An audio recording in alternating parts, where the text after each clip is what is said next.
Hey, welcome to Backbone Unlimited. My name is Matt Hartsky. Thanks for being here. Today, I'm answering another subscriber question, or one of the questions that I get asked all the time, and that is, please explain thermals to me as simply as you can, because it's hands down one of the top questions I get. Whether I'm doing elk hunt plan audits, whether I'm talking to guys at elk camp, whether I'm looking at social media and seeing how people are treating thermals. Thermals are one of the most confused aspects of wind that we deal with on the mountains. And a lot of guys from the East or Midwest may not be used to how important they actually are because they're not hunting in really steep terrain all the time. And so the severity of the slope can change thermals a little bit. So let's start with talking about what a thermal actually is, because a lot of folks are confused about this. They will try to tell me that they follow a rule. Well, in the morning, the thermals start going up, and in the evening, thermals start going down. But they are far more than that. There is more to them than that. There's more understanding that must take place, because if that's your only knowledge, you're going to get busted a lot, especially first thing in the morning. So the word thermal means heat, right? So thermals, that air movement, is controlled by temperature, and not just any temperature. It's not just air temperature, it's ground temperature. Okay. So let's start overnight. Overnight, obviously, there's no sun, right? And so the terrain, the ground, cools overnight. And so that cool air sinks, flows down the mountain, down the slope. So if they're pulling down all night, just because it turns 6 a.m., 7 a.m., 8 a.m. doesn't mean that somehow magically the air knows what time of day it is and the thermals switch. It doesn't work that way. It works based on the temperature of the ground. So once the ground starts to warm up, that air starts to rise. That hot air starts to rise. So ground cooled overnight, thermals started to go downhill. Then, once the sun actually warms the ground, then we have the rising thermals. So I was sitting in a transition zone in a video I showed recently that I made last year, and you could see the sun starting to hit the trees behind me, and it came down. It was even hitting me in the face at one point. In that video, I mentioned that thermals were still traveling downhill at that point. Even though the sun was hitting the trees and it was starting to come down, it hadn't actually warmed the slope yet. There wasn't enough direct sunlight on the ground to cause those thermals to shift and for that ground to warm up to where it caused the thermals to shift and make that air start traveling back uphill. So once that ground actually started to warm from direct sunlight, you'll hear me say in that video, all right, I think it was between 10 and 11 o'clock, somewhere in there, the ground actually started to warm and I could feel the thermal shift, right? And the thermal shifted from downhill to uphill. And there's a transition period, and this happens at both ends of the day, where because there's that switch where you can get a lot of swirling, it's the most dangerous point is the thermal transition, both in the morning and in the evening when those airflows start to go back down. So that's something that we have to be aware of. A lot of guys will tell me just as soon as it's daylight out that those thermals are starting to rise, and that is 100% not true.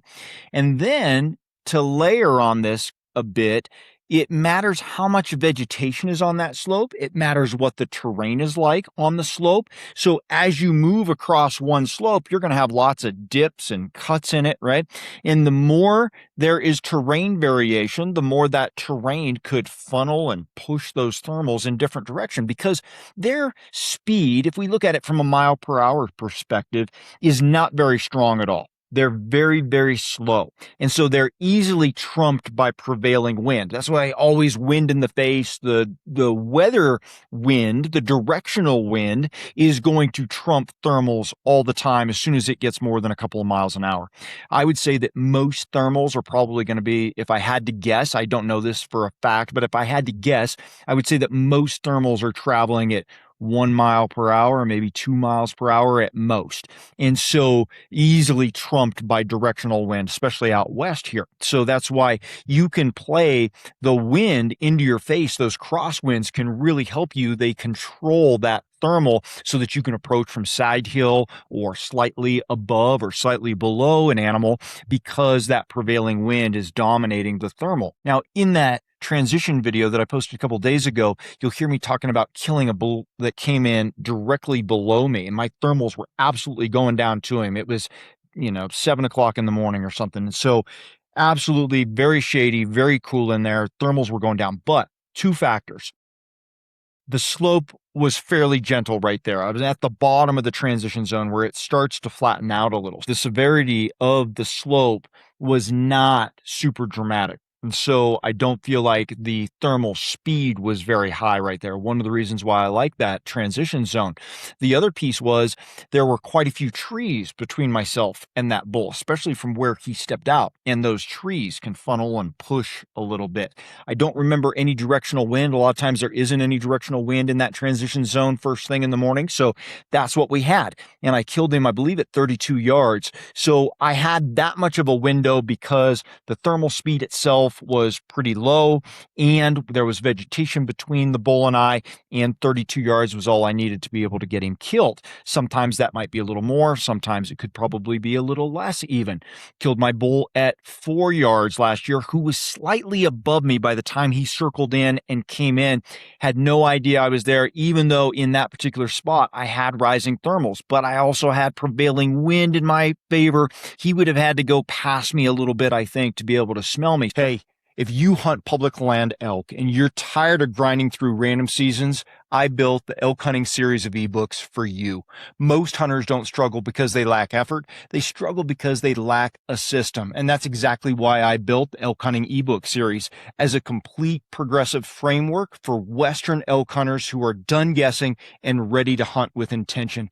Volume 1 is going to be Foundations and Reality. I reset your mindset and expose the assumptions that quietly wreck seasons. In Volume 2, Finding Elk and Understanding Pressure, you'll learn how elk actually move under pressure so you can anticipate instead of react. In Volume 3, Terrain, Wind, and Position, I break down how to use landscape and thermals to consistently create opportunities. In Volume 4, Calling, Silence, and Pressure, sound becomes a decision tool, not an impulse. In Volume 5, Bow Hunting Execution, we're talking about close range strategy so you can finish your encounters. And in Volume 6, Late Season and Post-Rut, we're talking about how elk shift after the rut and how to adapt when others quit.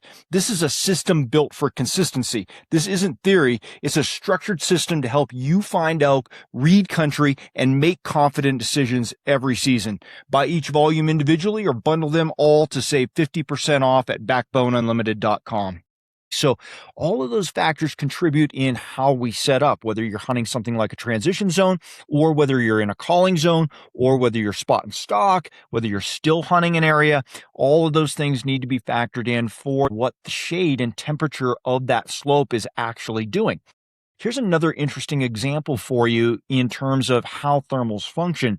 We had guys come out to the elk camp this year. We held 3 elk camps here in Wyoming.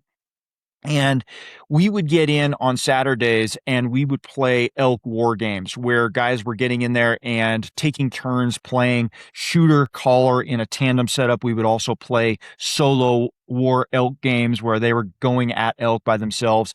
And my son, Saxton from Wild Born Outdoors, was the elk because he is a phenomenal elk caller and he knows elk behavior like the back of his hand and what to expect as those hunters would approach him. He can really set those situations up to be very realistic.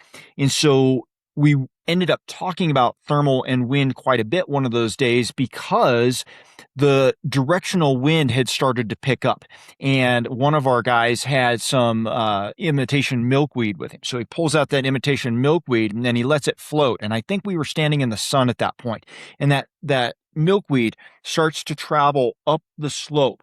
And the prevailing wind had pushed it across a little bit, and it pushed it into a shady area from behind some trees. And as soon as it hit that shaded area, it began to come down again. And then it drifted across, it hit the sunlight, and it started to go up again. And so that's how much variation you can actually have in thermals. You could go across a slope and have a very nice shaded pocket where the thermals are coming down, and then you hit a spot where the slope is actually exposed in the sunlight, and that thermal is going to start going uphill again. This also holds true when there's storms or cloud cover. You can start to have falling thermals again because the slope was not being hit by sunlight, direct sunlight, and so it had started to cool off, and you get confusion out there. If it's not dramatic, if the cloud covers only for 20 or 30 minutes, a lot of times you could still have swirling wind in there.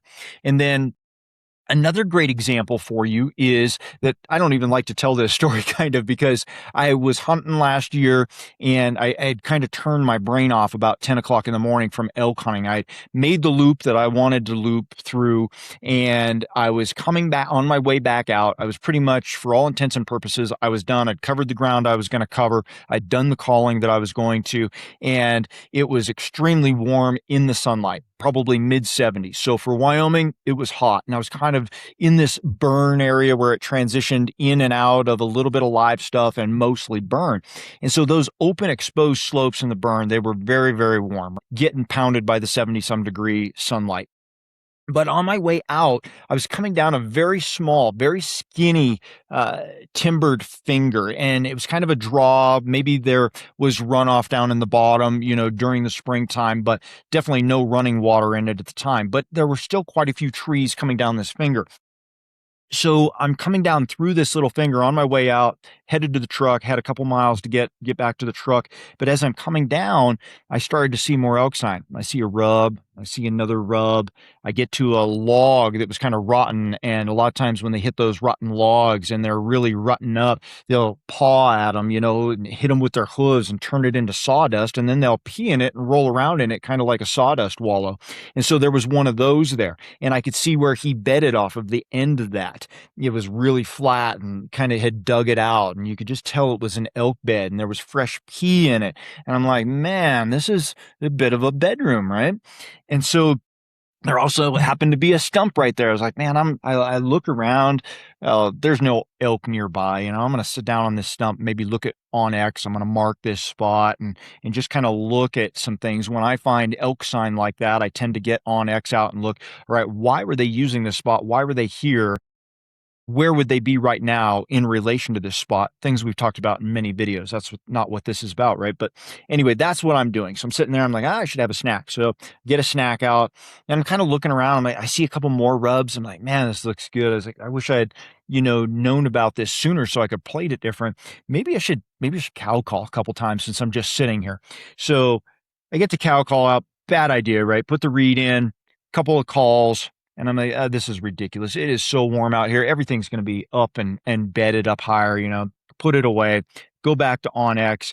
And within a couple of minutes, out of the corner of my eye, about 40 yards below me, I see 3 bachelor bulls that I'd seen a lot of sign from coming in down below to that cow call sound. 10 o'clock in the morning. They'd already been bedded, I'm pretty sure, but they were coming into that sound anyway, just starting to feel the rut probably a little bit, maybe opportunistic, seeing if they could grab a cow. And as soon as they hit the shade that was directly below me, heads went up, turned, and they were gone. And so at 40 yards in the shade, even though that shade was in the middle of that otherwise hot slope, my thermals were going down to them. Wind was in my face, blowing from front to behind me. They caught that thermal coming down that shaded finger.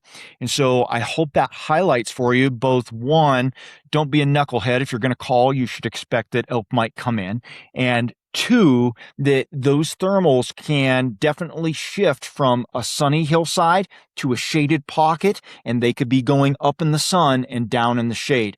Just a couple of things to keep in mind there as you think about thermals. I hope this gave you a little better understanding of what they actually do, what they actually are, how they are completely temperature driven, has absolutely nothing to do with your watch. I mean, we can draw coincidences. Oh, this slope tends to end up being sunny by 9 o'clock, and maybe that's why you get uphill thermals at 9 o'clock. But you can't just say, well, thermals are going uphill by 9 a.m. That doesn't work. It's not true. It's not scientific based. It's not the definition of thermals where they are controlled by heat.